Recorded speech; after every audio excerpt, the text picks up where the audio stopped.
उम्मीदवारों की भरमार है, वादों की बौछार है। जातिगत समीकरण का सवाल है, कलायत सीट पर किसका जनाधार है। कलायत में जाट वोटरों से किस पार्टी को होगा फायदा? क्या निर्दलीय प्रत्याशी बिगाड़ देंगे सारा समीकरण? साथियों, आज हम बात कैथल जिले की हॉट सीट कलायत की करने जा रहे हैं। कलायत सीट पर वैसे तो बहुत से उम्मीदवार अब की बार चुनावी मैदान में उतरने वाले हैं, लेकिन यह सीट किस पार्टी के खाते में जा सकती है, इस पर आज हम चर्चा करने जा रहे हैं। कलायत सीट पर भाजपा, कांग्रेस, जेजेपी, इनेलो और बहुत सारे निर्दलीय प्रत्याशी मैदान में उतरेंगे। शुरुआत हम कांग्रेस पार्टी से करने जा रहे हैं। मौजूदा समय में कलायत सीट पर कांग्रेस की टिकट के मजबूत दावेदार जयप्रकाश उर्फ जेपी को ही माना जा रहा है। उसके बाद बोनी मान का नाम आता है और हाल ही में रणदीप सिंह सुरजेवाला के सबसे नजदीकी धर्मवीर कोलेखा, जिन्होंने अब तक 2 रैलियां भी कर दी हैं। इसके बाद रणदीप सुरजेवाला के नेतृत्व में कांग्रेस में शामिल हुई श्वेता ढुल का नाम भी आता है।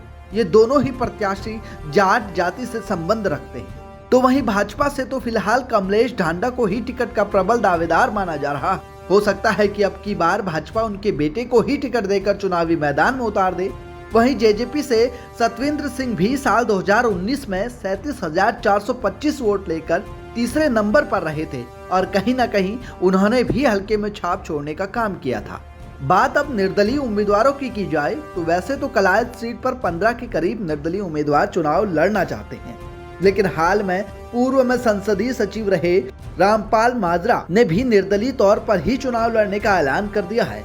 रामपाल माजरा लगातार कलायत हल्के में एक्टिव भी नजर आ रहे हैं। तो कुल मिलाकर अगर देखा जाए तो अभी तक तो सिर्फ निर्दलीय उम्मीदवारों में रामपाल माजरा ही सबसे मजबूत कैंडिडेट नजर आ रहे हैं।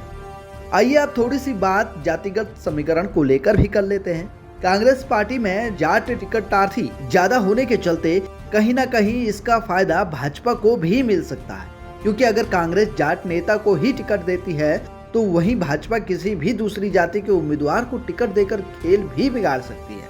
हालांकि इसकी संभावनाएं अभी कम ही नजर आ रही है। वहीं अन्य पार्टियों में भी जाट उम्मीदवारों के चुनावी मैदान में उतारने पर भी जाट वोट बैंक जरूर बढ़ जाएगा। तो वहीं निर्दलीय प्रत्याशी रामपाल माजरा भी जाट जाति से ही संबंध रखते हैं। अगर वो निर्दलीय तौर पर हल्के से 12,000 के करीब वोट भी ले जाने में सफल होते हैं तो इसका नुकसान सीधा सीधा कांग्रेस पार्टी को ही होगा और भाजपा फिर से सीट पर दांव खेल सकती है। वहीं भाजपा के लिए भी कलायत सीट पर लड़ाई लड़ना इतना आसान नहीं है, क्योंकि गुर्जर और राजपूत विवाद के चलते सरेआम राजपूत समाज के नेताओं ने कलायत सीट पर भाजपा का बहिष्कार किया था और इस सरकार को राजपूत विरोधी करार दिया था।